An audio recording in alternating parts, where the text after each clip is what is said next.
ilang lane yan? Isa pa. Isa, pero dalawa ang kasya. Kaya pa. Kaya huwag kang manggigitna.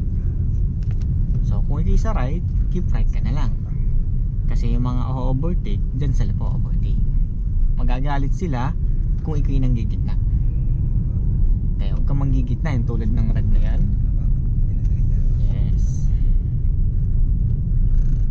Kasi kung hindi ka naman na-overtake, dito ka lang, talino.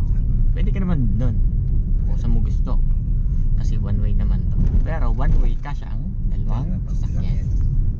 So di ba may na-overtake. Magagalit yung nasa likodan kung kinagigit na.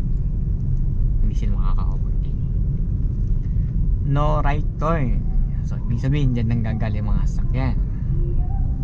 So clutch, then brake. First gear tayo. Tapos tingin ka dito. So left.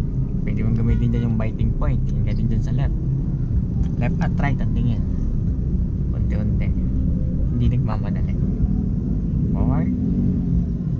Sige, patakbuhin mo. Tingin ko ulit dyan. Parang natawid sa kaliwat kanan. Hindi yung isa lang ang tinitingnan. So pa-left tayo. Hindi na ba? Hindi dyan. Kaya lilipat lang tayo ng lane. Doon tayo sa kabilang lane. So pag lilipat, anong gagawin?